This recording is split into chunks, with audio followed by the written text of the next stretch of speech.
Hey guys, it's Mark Lane. We are out at one of my rental properties. This is address is 1408 Havens. So I want to talk to you today about using rental properties to your advantage as a short to medium term hold. And I'm not a very big believer in long-term rentals for the fact of how many times we have to fix them up. All of our lost profits due to a remodel. Normally, if you're going to hold a house for, let's say 20 years, chances are you're going to have to do a full remodel to that house at some point, right? Every 20 years, design styles change. You're going to go through a roof. You might have to go through siding. You're probably going to have to go through windows, HVAC system, all that stuff. So, owning something for a long period of time almost doesn't make sense because all the profits that you make have to go back into the house to fix all up again. So, but I am a believer in a short to medium term hold. So this property we held for, I think either 3 or 4 years. It's been a little while. So we bought it for 58. We put roughly 30,000 into it for the remodel.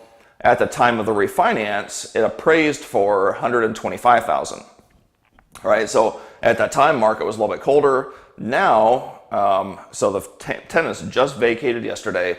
These tenants took fantastic care of the property, did a really, really good job. Couldn't have asked any better. On top of that, they were great tenants. They paid on time every single month. Never, ever had a problem with them.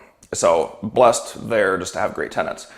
But so also think about, so they're paying almost $1,200 a month times, well, let's just say 4 years, because I can't remember exactly how long I've held it.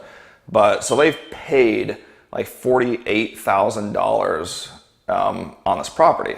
So they've paid it down.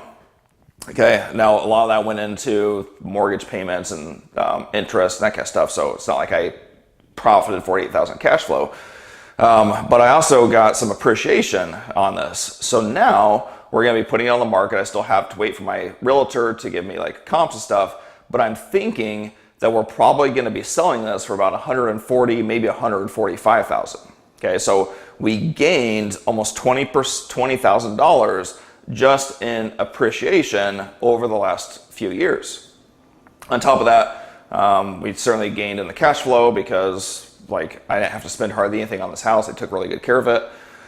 So that's why I'm a believer in a short-term hold, whether it be a lease to own, whether it be a rental, is you take that gain, when you resell it, if you have the ability to appreciate, and you certainly make that cash flow in between. So I'm gonna do a real quick walkthrough around here, but I'm gonna show you there's almost nothing to do.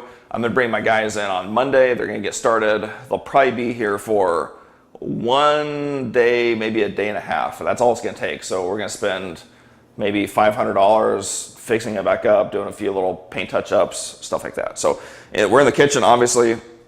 So all we have to do here, and this was a rental remodel, so we didn't remodel them as nice back then as we do now, but nonetheless, it's still in fantastic condition, nothing wrong with it. So here, we're simply just going to add in a cabinet over top. I guess I can't really remember why we never did at that point, but add a cabinet in there. If you pan down, you can see on the base trim, I don't know what caulking they used at that point, but what happened is this is what happens when you don't seal in the caulking with the paint. Okay, so what a lot of people will do is they'll actually install the base trim or even the shoe trim, and they paint it first. They paint it, and then they pin it in. They shoot it in, and then they caulk it, and then they're done. This is exactly what the byproduct of that is. That caulking absorbs the dirt and the dust and all that kind of stuff.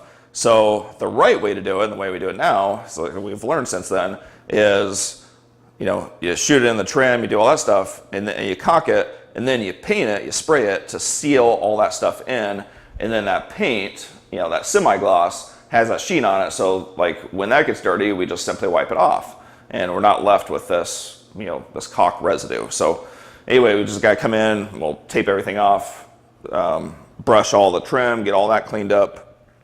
In here, this is a nice little den area, almost nothing to do. I think we seriously just have to put in new light bulbs and stuff, update those.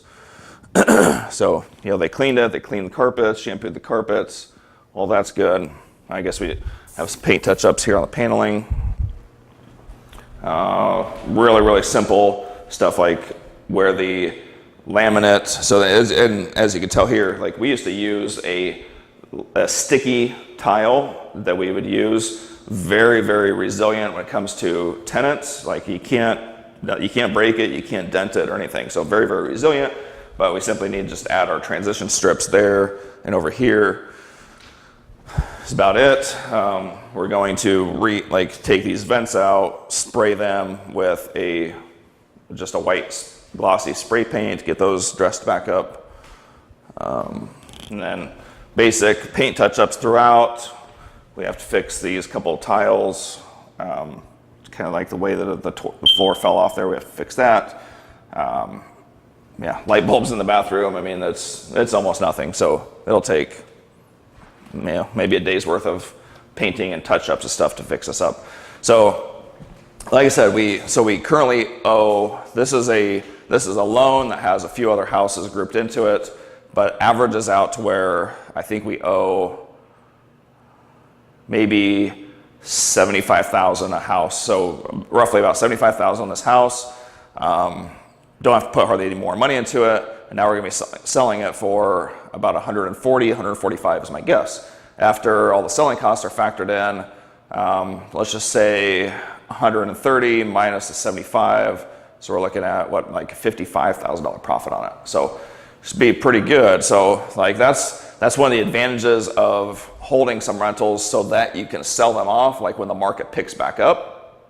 And one thing I've noticed, got a smoke detector battery, it's out, is a lot of the, like right now as the market's hot, like I'm wishing I would have held like hundreds of rental properties, and so I could be just like gushing cash, putting them on the market, selling stuff like crazy. So like that's the advantage of holding. Like a lot of people think like, oh, I want to hold stuff like forever. Like why? Like what's the point of a little bit of cash flow coming in when you can take these windfall profits when the market picks up, get a ton of cash from them, and be in a position when the market turns and goes back down, you turn around and you buy like crazy again, and you repeat the cycle. You're taking advantage of the cycles of the real estate market. You're not just doing one strategy forever. You're taking advantage of the cycles. When you can do that, like that's how people like get rich in real estate. And I hate to say that because it sounds so cheesy, but that's how you get rich in real estate is you take advantage of the cycles. You buy when the market's down, you sell when the market's hot. Okay, it's pretty simple. Like it's standard investing advice. Unfortunately, most people don't take advantage of it. So hope you guys enjoyed this one, found some value from it. If you did, feel free to share it. And as always, make sure you have subscribed and comment. Let us know what you're facing, what obstacles you're facing, and how we can help you. And we have a link in the description below where you can now, we finally have it all done, where you can access our free webinar, our free web class, so you can see like what this is all about and how you can take advantage of it as well. All right, so thanks again. See you guys on the next video.